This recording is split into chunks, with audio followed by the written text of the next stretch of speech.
Bom dia, pessoal.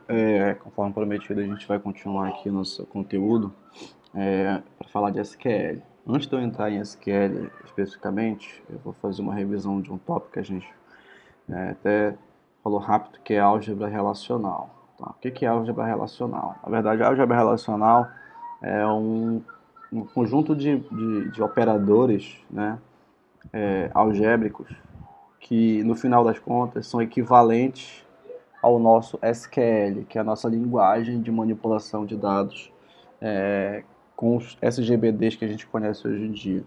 Então, a álgebra relacional possui esse conjunto de operações, né, que ajuda a gente a manipular o banco de dados, né? Esses conceitos ajudam a gente principalmente a definir as consultas e a estrutura de um banco de dados. Então, é uma linguagem formal, né, que ajuda nesse processo aí de entender as manipulações de tabelas e suas estruturas, né, para a gente depois entrar de fato no SQL. Então, ele provê também, né, uma notação declarativa, ou seja, a gente declara o que a gente quer, né? A gente não diz como vai ser feito. Isso é uma diferença clara da álgebra relacional e do SQL com o que a gente está acostumado hoje, de linguagens imperativas, onde a gente diz o que o programa vai fazer. Né? Aqui a gente vai dizer o que nós queremos e ele vai se virar para buscar essa informação para a gente. Né? Então, um detalhe, que a álgebra relacional está focada sempre em tabelas, né?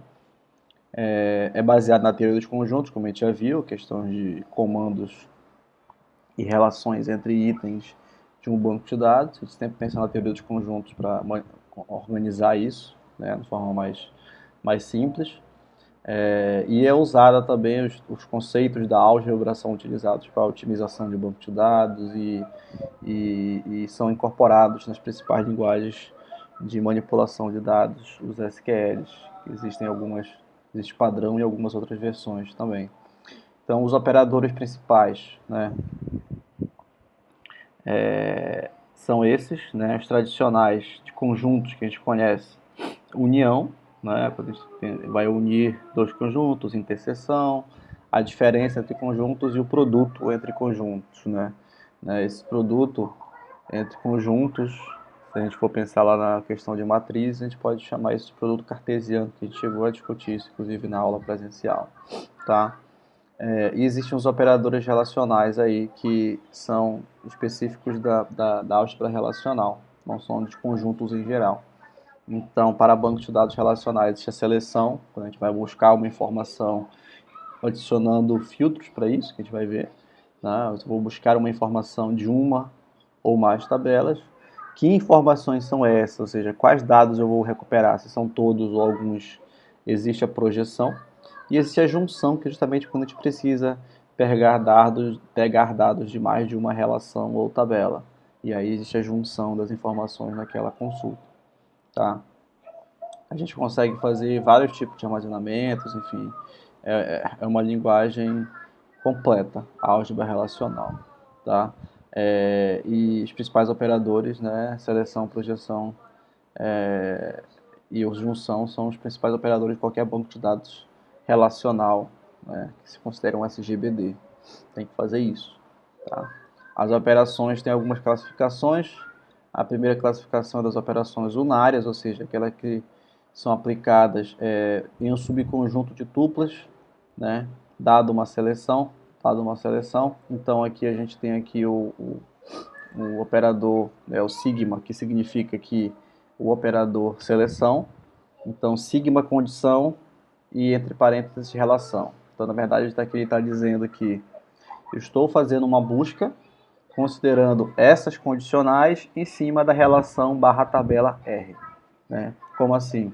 Então, se eu colocar aqui sigma nome igual a João e entre parênteses pessoa, como vocês estão vendo aí, significa que a gente está querendo justamente buscar todas as tuplas cujo nome seja igual a João da tabela ou relação pessoa.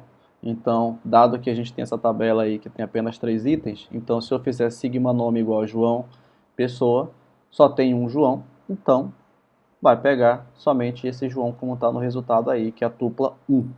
Né? Então isso é o operador de seleção. E aí eu posso fazer combinações, obviamente, né? Uma condição não pode ser, não precisa só uma condição por vez. Então se eu botar sigma, registro maior que 1, né?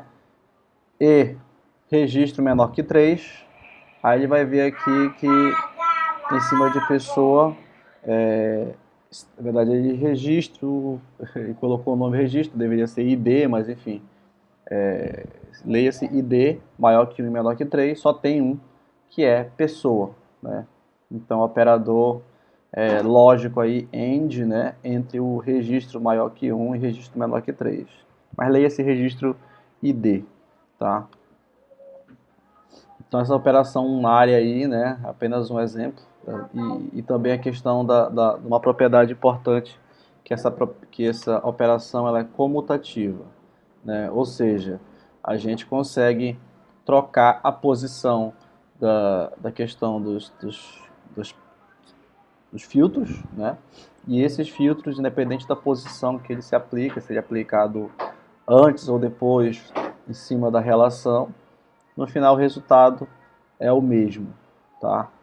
Então, a ordem, nesse caso aqui, né, entre as condições, ela não resulta em alteração do resultado.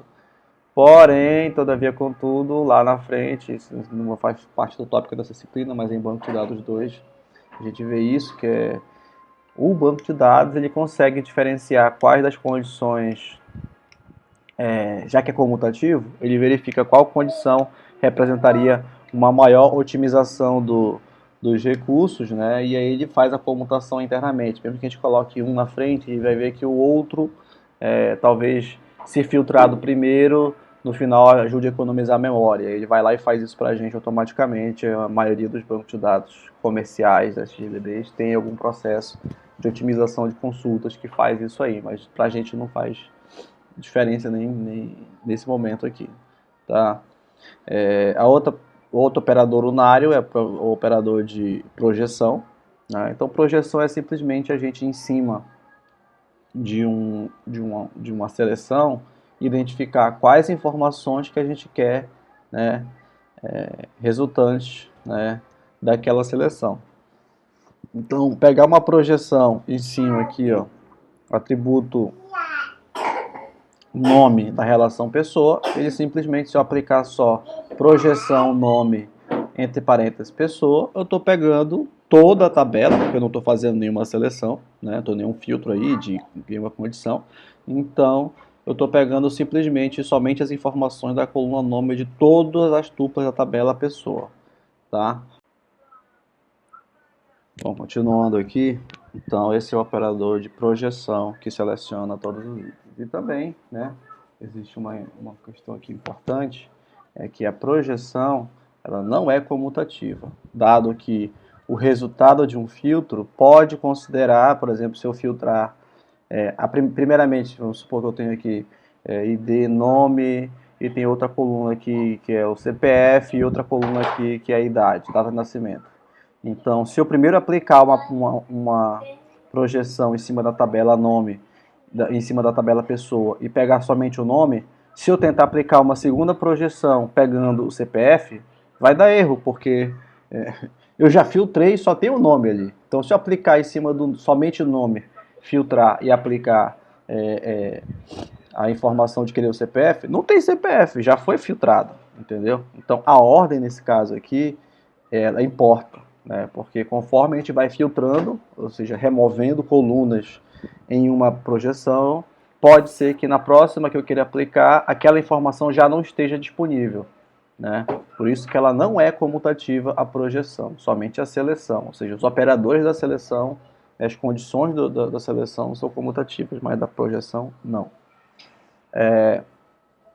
E aí, vamos ao nossa última aqui, que é a junção. Então, o que é a junção? A junção é justamente quando eu quero combinar duas tabelas, ou duas relações, né, num banco relacional. Então, é simplesmente, como a gente pode ver aí pelo próprio símbolo, né, a gente está fazendo aí, né, uma multiplicação de duas relações, né.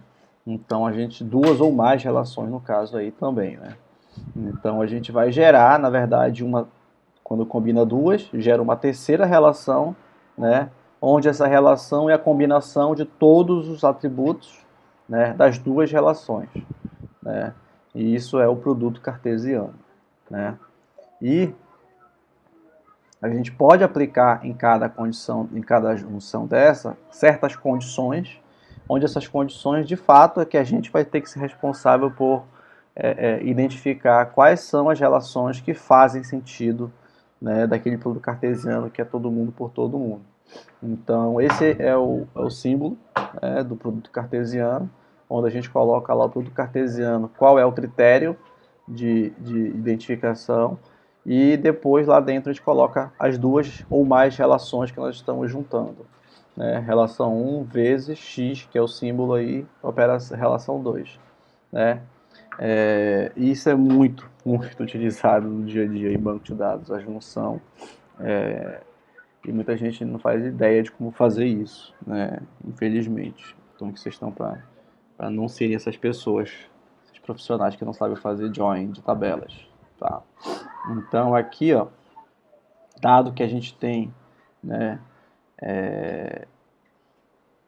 aqui, ó, esse primeiro item aqui, a gente tem os empregados do tipo mulher. Então, existe uma tabela chamada mulher ou empregado e, né, dessa tabela a gente está pegando a informação de todos que, né, o sexo seja igual a feminino. Então, aqui ele está atribuindo essa busca, essa consulta, né, com esse condicional ao nome EMPS mulheres. O outro caso aqui, ó, EMPS nome, que tem nome, sobrenome, etc., ele está fazendo aqui em cima das tabelas, ó, em cima desse EMPS mulheres, ou seja, em cima daquela consulta que já foi feita antes, que é justamente, né, em cima de uma seleção onde o condicional seja sexo igual a F da relação empregados, ele está aplicando agora, ó, um pi, primeiro nome, último nome e número do empregado, ou seja, agora ele está aplicando uma projeção em cima de uma seleção. Então essa projeção aqui em cima da consulta anterior está pegando apenas 3 atributos, que ele está chamando aqui de nome EMP, nome, sobrenome e número do empregado. Então a segunda linha a gente já tem um filtro em cima de todas as mulheres e somente as 3 informações, nome, sobrenome e empregado. Depois, né, ele está fazendo aqui, ó, uma junção, né, com a outra consulta aqui, que é nomes de departamento, né, tá aqui, ó, nomes empregados, né, em cima de departamentos. Então a gente tem aqui, ó, uma projeção, na verdade uma junção daquele resultado anterior, tá aqui, ó, nomes empregados, ou seja, todos os nomes de empregados femininos, na verdade não é só nomes, né, tem o nome, sobrenome e número do empregado. Junção, tá aqui o símbolo de junção no meio, com a tabela dependente, né, e a condição aqui no meio, ó, onde número do empregado, que é da relação nome-emp, né, que veio lá originalmente da tabela empregado, igual a número empregado, que é uma coluna lá da tabela, né, ou da relação dependente. Então, ou seja, ele está pegando todas as combinações cujo nome do empregado cujo o empregado tenha um dependente. Então ele vai listar numa lista, né? Por exemplo, se o empregado feminino tiver 2 dependentes, ele vai aparecer em 2 linhas. Né? Ele vai aparecer numa linha com o dependente 1 e na outra linha combinado com o dependente 2, porque ele está combinando, né, esse resultado aqui, nome EMP, com dependente. Então vai aparecer lá nome, sobrenome, número do empregado, né, e outras informações. Aí, embaixo, a gente tem o último item, que veja que em cima ele chamou a terceira consulta, né, que na verdade é uma junção com filtro de deps certos, né, ou seja, dependentes certos. Então são os dependentes junto com o nome das pessoas, que são as pessoas que são os empregados daquele dependente. Né? Então aqui ele está fazendo novamente, né, uma projeção. Pi, nome, sobrenome, Veja que agora esse nome e sobrenome vieram lá da relação nome-exemp, que é a segunda linha, porque ele fazia essa projeção em cima disso, e nome dependente, que deve ter vindo lá da relação dependente. Então ele vai listar justamente, né, ó, em cima da relação dep certos, que é a terceira linha, ele está aplicando essa projeção e pegando somente os 3 atributos que nos interessam aqui. Então, se eu tenho 2, de novo exemplo de cima, se eu tenho lá um empregado feminino que tem 2 dependentes, ele vai aparecer 2 vezes. Vai aparecer a primeira vez o seu nome e sobrenome e o nome do filho, do dependente, João. E na segunda linha vai aparecer de novo o seu nome e sobrenome e o segundo dependente, que seria José. Tá? Então, esse é o exemplo de junção aqui. Tá?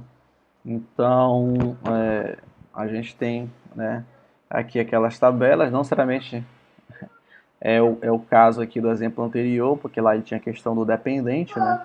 Aqui ele está mostrando apenas a relação empregados e setores, né? Então aqui, se eu fizer uma junção de empregados e setores, né, ele vai ter aqui, obviamente ele está fazendo um filtro, né? Porque se você considerar aqui que a coluna setor de empregados e a coluna setor de setores, ela tem nomes ali como se fossem as chaves primárias, né? Então, no resultado dessa relação aí, da junção, a gente possui somente, né, os empregados com os seus setores. Então, tem setores que não possuem empregados, eles não resultam aqui, porque de fato não tem do outro lado para combinar. A condição aqui entre eles é junção entre empregados de setores com a condição de setor igual a setor. Então, o setor RH da Francisca lá, né, que tem a gerente Francisca, não aparece, porque ele não tem do outro lado o cadastro da Francisca, né? Então, por isso que ele não aparece aí. Beleza? Então, aqui no SQL, a gente está visualizando aqui justamente os comandos que a gente acabou de ver, né? Então, a gente tem a seleção, a possibilidade lá em, está dizendo colunas, né? São as nossas projeções. O from é o identificador antes da gente, de fato, dizer qual é a nossa tabela ou relação. E no final, a gente tem o where, espaço, e aí coloca as nossas condições. Essas condições, né? Veja bem, elas podem se aplicar tanto às junções, né, apesar de ter um comando específico lá, mas pode ser aplicadas as condições das junções e as condições da nossa seleção também se aplicam aí após esse where, tá? A gente consegue fazer operações em tabelas, etc., que é a questão do comando único, né, da álgebra relacional, o SQL, que é a nossa seleção, né? Então aqui um exemplo, né, que a gente tem um modelo de entidade de relacionamento de cliente com conta, né? Então a gente tem aqui, ó, um cliente e conta.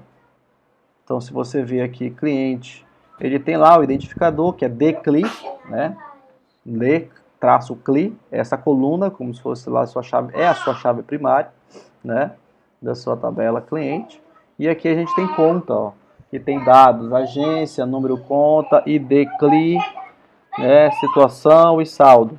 Então veja que esse ID CLI, ó, DCLI e ID CLI, na verdade, em conta, esse ID CLI é justamente a chave estrangeira onde aquela conta possui a chave para, né, o seu cliente, ou seja, o dono daquela conta. Então, se um cliente tem várias contas, é possível, como aqui é a segunda e a terceira linha, eu tenho duas contas que têm o mesmo ID CLI, né? Por quê? Porque eu tenho duas contas que possuem, né, o mesmo cliente, né, que é o dono, ou seja, a pessoa pode ter uma conta corrente, conta poupança, enfim, outros tipos de conta no sistema.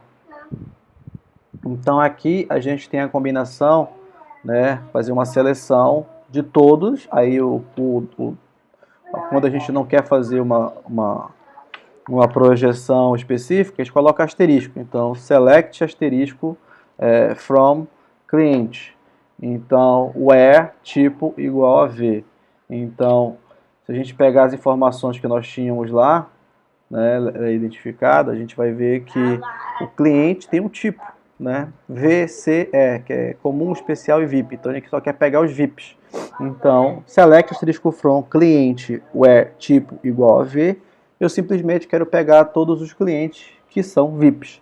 Então, se nós pegarmos esse banco de dados aqui virtual, desse exemplo, tabela cliente, a gente vai verificar que dos que casam na coluna tipo, né, que é o nosso filtro que está sendo aplicado nesse momento, a condicional de ser igual a V, só tem dois, que é o 001, que é o primeiro, e o 006, que é quase lá no final da tabela.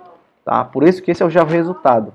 Tá? Então eu estou fazendo uma seleção de todas as informações da relação cliente com a condição tipo igual a V. Eu poderia fazer N combinações disso aí. Eu poderia fazer tanto adicionar informações específicas de projeção, tirar o asterisco e dizer eu quero select nome, né? Como aqui, eu quero pegar o nome especificamente. Então eu vou lá, select nome e endereço, ou outras informações que eu queira. Então posso colocar a projeção, assim como também eu posso colocar novas condições, né? Ou seja, após o where, né, eu posso adicionar outras informações. Aqui nesse caso específico, a gente já está fazendo, além de fazer a questão da projeção, select, nome, saldo, a gente está fazendo também uma junção. A junção aqui, tem várias formas de fazer, mas essa aqui é mais simples. Só colocar o nome das duas relações separadas por vírgula, dentro do operador from aqui. Então, select nome, vírgula, saldo, ou seja, eu estou pegando o nome e saldo, from cliente, vírgula, conta corrente. Então, eu estou fazendo a junção das duas tabelas, a história do produto cartesiano e tudo. Porém, lá no where, ele está fazendo o nosso filtro que vai de fato dizer quais são as tuplas, né, as combinações válidas.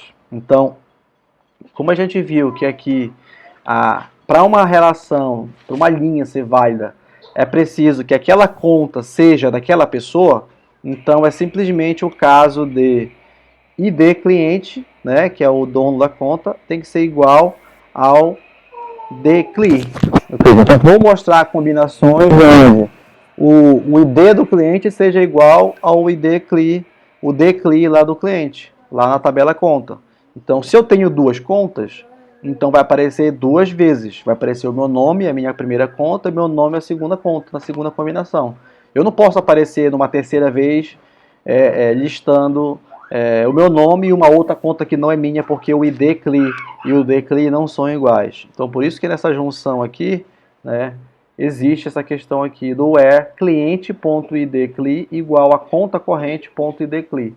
Então, essa é aquela condição que está fazendo a nossa junção gerar resultados válidos, né? Então, veja que a combinação disso é uma tabelona com tudo, né? Todas as colunas de conta corrente e todas as colunas de cliente, né? Porém, lá em cima, no final, eu aplico nome e saldo. Veja que nome é uma informação da tabela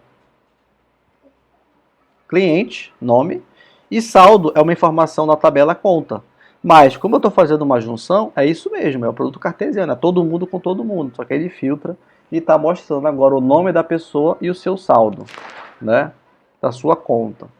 Então, assim, essa consulta até tá simplificando um pouco a situação, porque ela está mostrando, se eu tenho mais de uma conta, como o caso da Carla aí, né, ele está mostrando o saldo duas vezes, né, o meu saldo 500 e o saldo 0, Vitor, ó, 20 mil, 50 mil, porque cada um tem duas contas. Ele ainda não faz uma coisa aqui que é juntar esse cálculo em um valor só, que seria um saldo agrupado, né? Existe um operador de SQL Group By que a gente vai ver aí.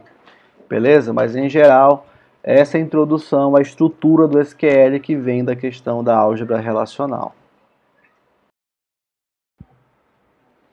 Então, pessoal, continuando aqui agora a falar especificamente sobre SQL, tem essa ferramenta online, sqlfiddle.com, que vou botar o link para vocês no grupo, enfim, na descrição do vídeo, onde a gente consegue simular online, né, vários SGBDs, né, banco de dados. Aqui eu vou seguir apenas o exemplo aqui da parte exemplo dele, né, a parte que já vem configurada, em cima do MySQL. Então, na verdade, o MySQL aqui, ó, que é a versão aqui, ó, 5.6, né? Então, ele tem aqui um painel compatível com o MySQL, né? Simulando ele aqui online. Então, o primeiro passo que a gente tem que fazer aqui, né, é criar a nossa tabela, né? A criação de tabelas, criação, alteração, etc., a gente chama aqui, a parte da criação, principalmente, de DDL, né, que é Data Description Language. Então, na verdade, o DDL é um subconjunto, né, das linguagens de manipulação de dados, onde ele não busca, não faz parte das consultas, ou seja, ele não é o SQL, de fato. Ele é o DDL. Então, é onde a gente descreve principalmente a estrutura das nossas tabelas, né? Quais são os campos, qual o nome da tabela, quem é chave, quem não é chave, etc., né? Então, aqui, ó, a gente tem essa primeiro botão aqui, ó, View Sample File. Clicando, ele gera pra gente aqui um conjunto exemplo. De um lado é a parte do esquema, ou DDL, né? Desse lado aqui, lado esquerdo. Então, aqui ele tem um exemplo justamente de criação de uma tabela e inserção de dados, né? Então, a gente tem aqui, ó, primeira parte, create table, né? Existe um comando aqui, if not exists, que é como se fosse um comando para garantir que ele não vai apagar algo que já existe. Então, se já existe, ele não vai executar, mas se não existe, ele vai criar uma nova tabela chamada docs, né? E nessa tabela docs, a primeira, ó, abre parênteses, a primeira linha, né, que é tudo separado por vírgula, na verdade, né, tá entre linhas, mas poderia ser na mesma linha também. Importante a separação por vírgulas, onde o primeiro item aqui é chamado id, do tipo int, né, tamanho 6, um inteiro de tamanho 6, sem sinal, ou seja, só positivo, e not null, né.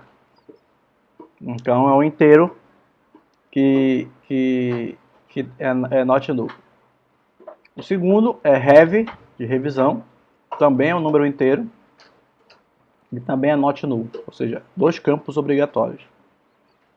E o terceiro é content, que é o conteúdo, que já é um varchar, um string, né?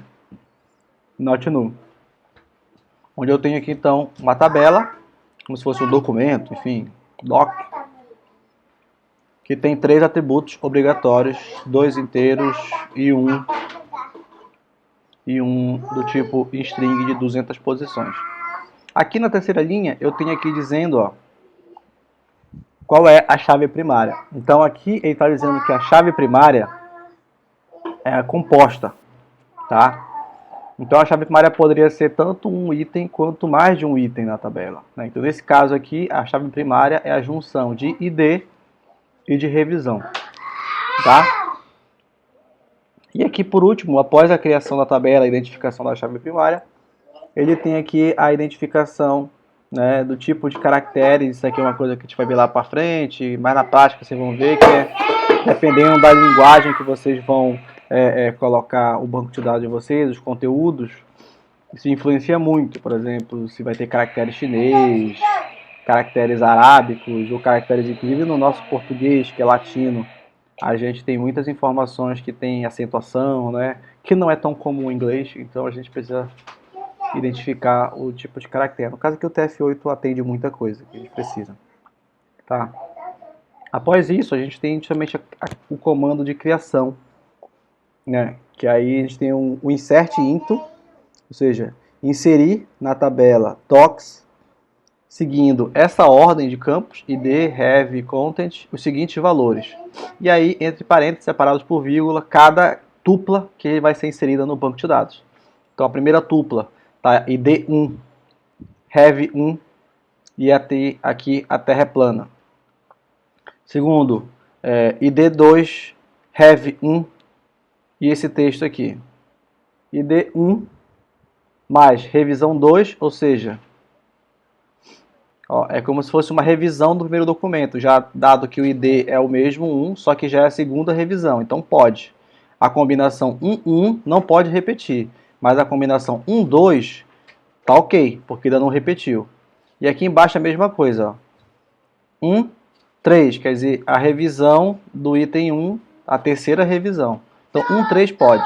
O que eu não poderia inserir é de novo 1-2 ou 1-1, porque já foram inseridos anteriormente e ia dar erro, porque a combinação desses dois é a nossa chave composta, né? No final formam a nossa chave primária da nossa tabela, que é a composição. A gente clicando nesse botão aqui, Build Schema, o que ele vai fazer? Ele vai executar esses comandos e vai, de fato, como se estivesse executando nosso SGBD, MySQL no caso aqui, vai criar as tabelas no banco de dados. E aí, quando eu cliquei aqui, ele de fato fez isso, tá? Executou, aqui ó, Schema Ready, quer dizer que ele criou o esquema no banco de dados. Agora na direita, a gente tem aqui um exemplo, né, de SQL, né? Então a gente tem aqui, ó, duas consultas. Eu vou fazer uma consulta aqui antes, mais simples, que é select asterisco from docs, tá? Então, se eu rodar, ó, eu vou até apagar esses outros aqui, eu vou fazer um Ctrl X, né? E aí ele vai continuar na memória aqui para depois eu colar de novo.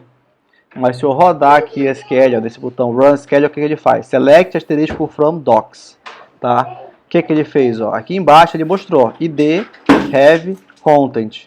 Ele essencialmente listou todas as informações que a gente acabou de inserir no comando insert into lá em cima, que é da inserção de dados no SQL, né? No banco de dados. Então, lembrando que a gente tinha feito, né, visto alguns operadores relacionais, vou colocar aqui então select id, have. Ou seja, eu estou fazendo uma seleção e uma projeção, né? Então, olha o resultado lá embaixo. Sumiu a coluna content. Agora ele só mostra id e have, que foi o que eu pedi na nossa projeção. Eu poderia também trocar aqui, ó, colocar só select id e content. Ele inverteu. Sumiu a coluna have e só ficaram as colunas id e content do nosso documento, da tabela docs, né?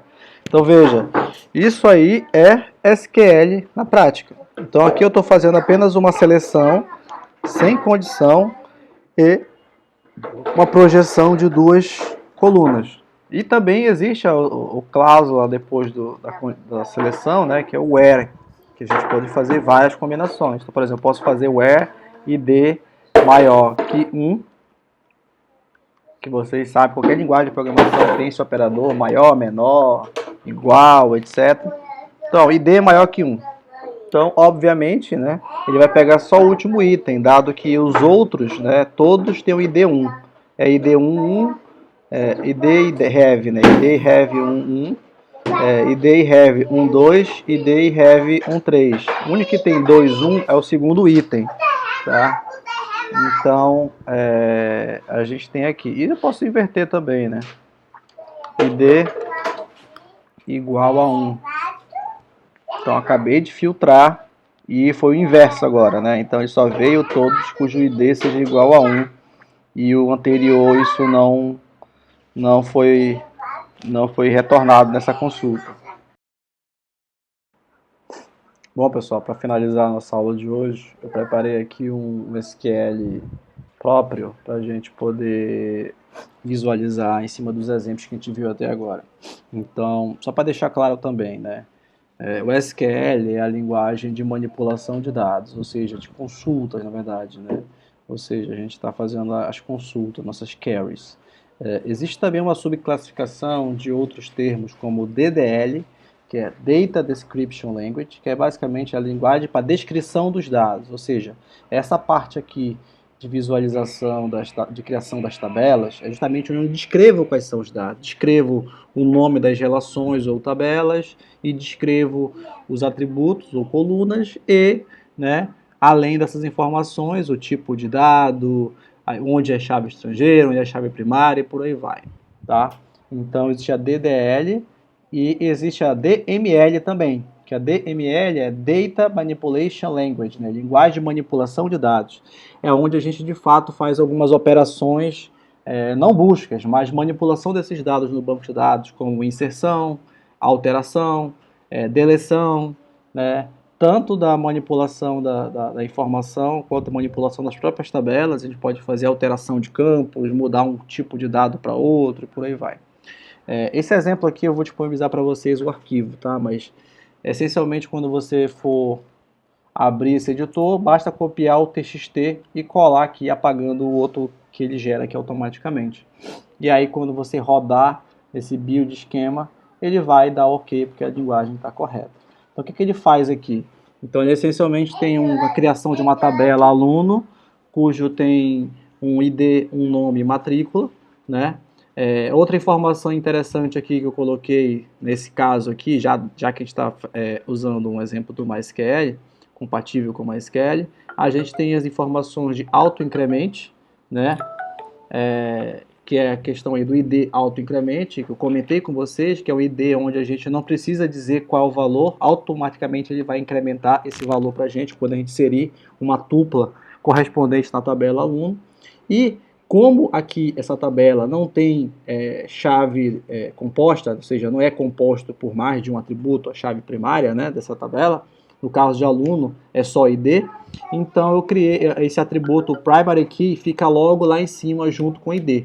Então ID é do tipo inteiro, not null para dizer que é obrigatório, autoincremente para dizer que é autoincrementável, não precisa dizer qual o ID daquele cara, e o primary key quer dizer que ele é a chave primária, tá? E aí os outros campos, nome, matrícula, né, que são varchar, tá? Obrigatórios também. E o outro, tabela endereço, aqui nesse caso aqui eu estou representando 1 para N, ou seja, eu estou dizendo aqui que um aluno pode ter N endereços, onde cada endereço vai ter seu ID próprio, o ID daquele endereço, que é uma chave primária também, e o ID do aluno, ou seja, a chave estrangeira dizendo de qual endereço pertence aquele aluno. E os outros campos também, padrão, né? CEP, logadouro, bairro, cidade, todos como varchar, né? Onde somente o CEP está como obrigatório, ou seja, só o CEP está not null. Os outros campos eu coloquei como opcionais. A chave estrangeira, ela está colocada aqui embaixo. E aí é bem simples a anotação da chave estrangeira. Simplesmente eu estou dizendo aqui, ó, foreign key, ID aluno, ou seja, na tabela endereço, a coluna ID aluno, referencia, ou seja, qual o outro lado, qual é a referência, qual é a relação que esse cara referencia para ele manter a integridade referencial, ou seja, esse ID aluno tem que ser um ID existente lá na tabela aluno, coluna ID. Então, quando a gente coloca desse formato aí, ó, referencia, aluno quer dizer qual é a outra tabela da chave estrangeira e qual é a coluna, que é a coluna ID. É a chave estrangeira que referencia o outro lado aqui, né? Então, endereço referencia ID de aluno do outro lado, só que aqui na tabela endereço ele se chama ID aluno, tá? E é obrigatório também, só que ele não é autoincremente, obviamente, porque na verdade ele não vai ser gerado automaticamente, ele já é só uma referência para o que está lá na tabela aluno, ele não poderia nem ser autoincremente. Esse é o nosso DDL, Data Description Language. O nosso DML aqui, apenas o exemplo de inserção, né, no banco de dados. Então aqui, bem simples, comparado com o que a gente já falei anteriormente, a única diferença é que vocês estão vendo aqui a ausência, né, de alguns campos. Então, por exemplo, o ID não está aqui. Não estou dizendo que eu vou inserir o ID, até porque o ID ele é autoincremente. Então, eu não preciso inserir, automaticamente ele vai gerar um ID para mim cada vez que eu inserir uma tupla nova nessa tabela. E também tem outros campos que não são obrigatórios, né? Então, no caso aqui do aluno, tudo bem, nome e matrícula, todos são obrigatórios, eu coloquei nome e matrícula, menos o ID, que é automaticamente criado. Agora, o endereço, ó, você vê que tem ID aluno, CEP e cidade, ou seja, ó, CEP, que é obrigatório, e cidade, que não é obrigatório, eu coloquei, mas logrador e bairro não apareceram aqui, então ele não vai, né, esperar que eu insira, ele vai automaticamente colocar o valor padrão, que seria nulo, né? A gente vai ver isso aí. Então, mesma sintaxe anterior, ó, João Pedro, matrícula 01, Maria José 001A, dado que é um varchar, então pode ser alfanumérico, né? É uma string, na verdade, e os outros aqui. Aqui, a inserção dos endereços, também estou seguindo a mesma ordem anterior, só que eu não estou, de fato, aqui nesse SQL, meio que eu estou seguindo a ordem do anterior, ou seja, o ID aluno 011, no caso aqui, é correspondente ao João Pedro, dado que ele é o primeiro que vai ser inserido nesse banco de dados, então ele vai ser o meu ID1, considerando lá o autoincremente, tá? Então, esses dois primeiros itens aqui estão referenciando o João Pedro. E o segundo item, ó, que é o segundo endereço, ele está referenciando a Maria José. Também, obviamente, se eu colocasse aqui uma inserção onde ID aluno fosse igual a 100, provavelmente ia dar erro, porque aqui em cima, onde eu acabei de inserir os caras, só tem 1, 2, 3, 4, 5. Então, obviamente, a chave estrangeira de ID aluno só vai até 5. Né? Se eu inserir acima desse número, ele vai dar erro por integridade referencial, dado que, né, não existe ID aluno 5, então não pode ter, né, na tabela aluno, se não existe um ID 5, o ID aluno dentro da tabela endereço, não pode existir uma chave com uma coisa que não existe. Beleza? Se eu rodar aqui build esquema, ele vai rodar, ó, já criou o nosso esquema aqui, né? Ele tem esse botão aqui, ó, lá embaixo, que é o esquema browser, ó, que ele mostra para a gente a estrutura das tabelas. Então, vocês estão vendo aqui a tabela aluno, ID, endereço e os outros atributos. Tá tranquilo. E ele, clicando lá no DDL Editor, ele volta aqui para o nosso comando, né, linha de texto. Aqui, aí vocês vão brincar, mas testar aí, etc. Mas eu vou fazer alguns SQLs aqui. Então, vou fazer uma seleção de todos os alunos e em seguida eu vou fazer uma seleção de todos os endereços. Clicar em Run SQL e aqui ele vai, ó, executar e logo abaixo ele me dá o resultado da primeira consulta, seleciona todos de alunos e a segunda consulta seleciona todos de endereço. E aí a gente pode fazer combinações, ó, select from, aluno, eu quero mostrar só o nome e matrícula, não quero pegar todas as informações, aí ele vai lá, ó, filtrou aqui embaixo. Ah, eu quero pegar where ID maior que 3, ou seja, só a partir do quarto para frente, né? Que é essa aqui, ó, Marina Lima e Clara Maria, né? Dado que é maior. Se fosse maior ou igual, aí tudo bem, ele ia incluir também o 3 na busca, como incluiu agora aqui, ó, Pedro Júnior, como terceiro item. Mesma coisa para endereço aqui, a gente pode fazer essas buscas e filtros. Vocês vão ver aqui que a gente está combinando as informações. Vocês vão ver aqui que o logrador e o bairro, que foram que a gente propositalmente não incluiu, ele automaticamente identificou então como nulo, ou seja, vazio, variável vazia, né, nessa tupla, essa célula específica, né, célula tupla 1, coluna logradouro, célula está vazia, null. Mesma coisa em bairro, ou seja, na verdade aqui toda a coluna logradouro, toda a coluna bairro nestas tuplas aqui, deste banco de dados, estão vazias. Para finalizar, eu vou fazer aqui, né, um join. Então, retomando aqui, a gente está fazendo um filtro, né, uma junção, e aí a junção entre as tabelas aluno e endereço. Né? Eu vou até apagar esses daqui de cima para não gerar confusão.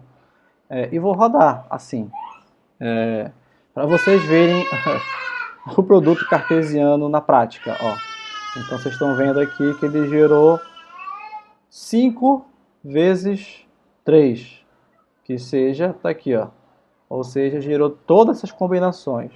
E aí vocês vão ver que tem informações que não são válidas. Fica mais claro quando a gente coloca aqui, ó, no resultado, né, coloca também a informação do ID aluno, que veio da junção lá da tabela endereço.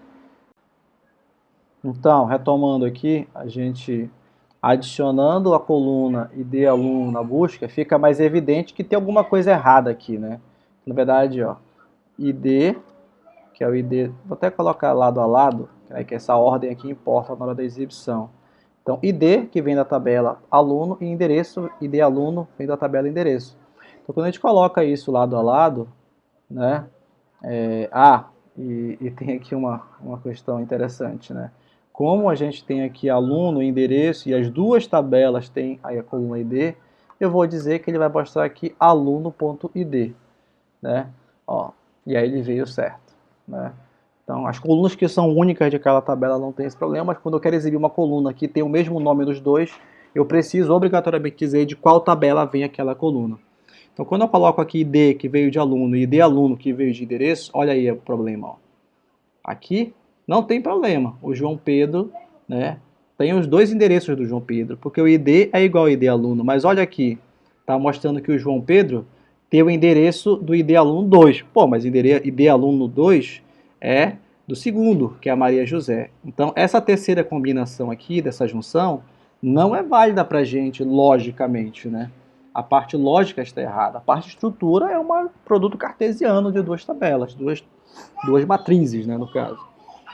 Mas, né, obviamente, essa junção não é válida para nossa consulta, dado que a questão de chave estrangeira, integridade referencial, implica em que o ID tem que ser igual ao ID aluno para ser um relacionamento válido, ou seja, para aquele endereço ser da pessoa mesmo.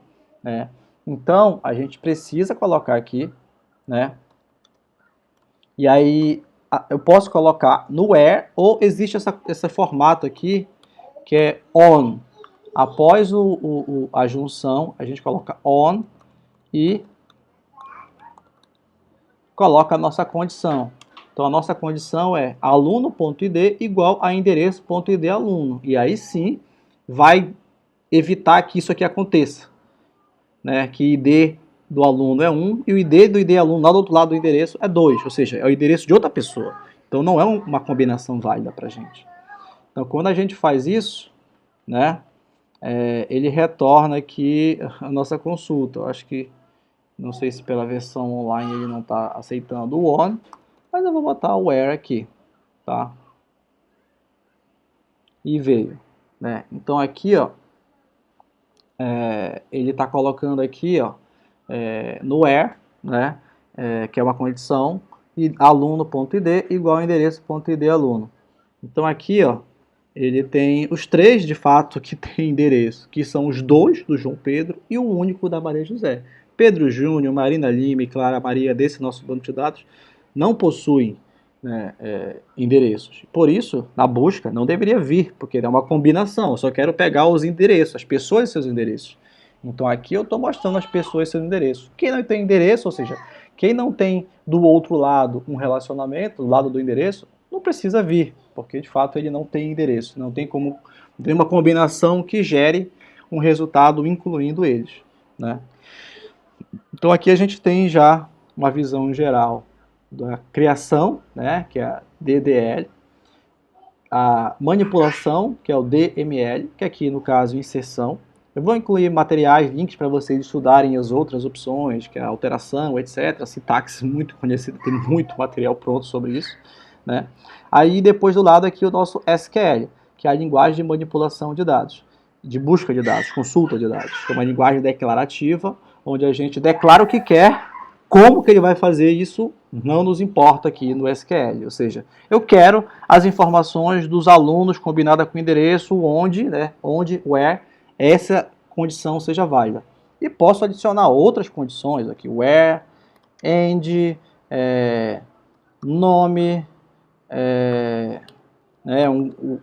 uma busca interessante, depois no material de vocês vão ver, que é uma busca de proximidade. Então, like, ó, like Maria. No caso, o nome Maria lá tá assim, né? Não tá todo caixa alto. Então, quando eu coloco assim, o operador like é muito conhecido para fazer isso, né? Você faz uma busca por proximidade e quando você coloca a percentagem antes ou depois, ou os dois juntos, nesse caso aqui, significa que eu quero buscar na palavra texto, Maria, qualquer um que tenha em alguma posição, ou seja no início da palavra, no meio, no final, a palavra Maria. Por isso que está a porcentagem antes e depois da palavra Maria. Se eu tivesse colocado só de um lado, seria antes ou depois.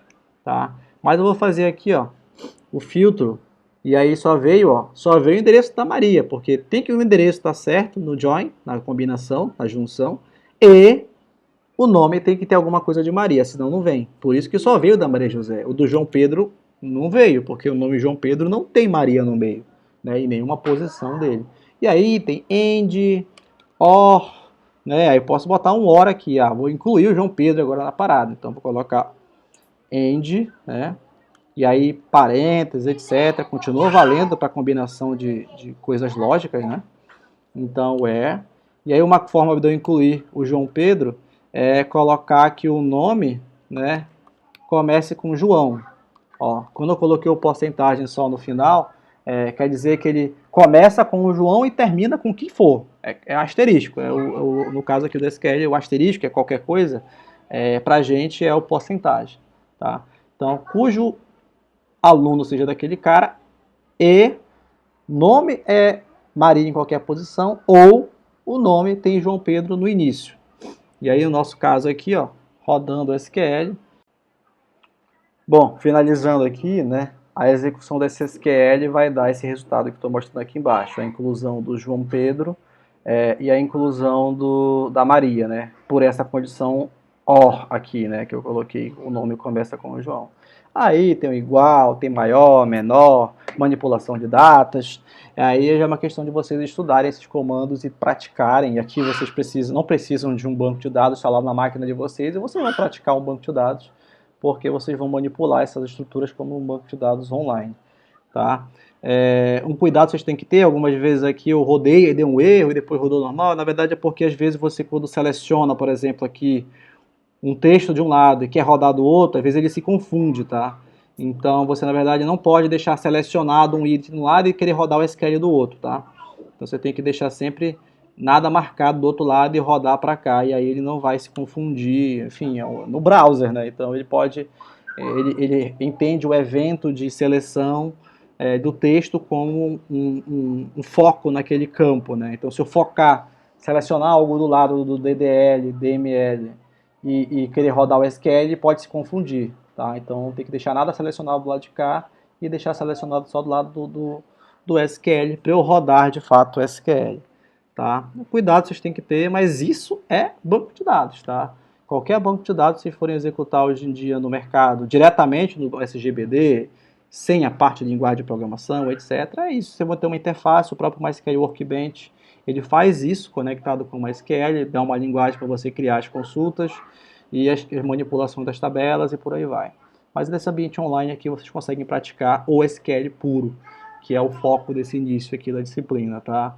Criação das tabelas, criação do que é o DDL, inserção de dados, manipulação, alteração, etc., que é o DML, e o SQL em si. A gente viu aqui as principais estruturas, né? Consulta, projeção, seleção, projeção, junção, né? O join, não esquecendo da aplicação do conceito aqui de filtro para o join ser válido, né? A gente viu no exemplo aqui da questão da chave estrangeira de ID aluno para ID, para isso ser a nossa condição para validar uma junção entre essas duas tabelas, e os operadores aqui, onde fora do normal, que seria o igual, menor, maior que, etc., tem o like, que também é muito útil quando a gente vai fazer buscas em texto, considerando que a gente usa o porcento aí para colocar a posição que a gente quer encontrar, aquela caractere, pode ser uma palavra, pode ser um caractere, etc. Começa com A, começa com B, começa com C, enfim, e por aí vai.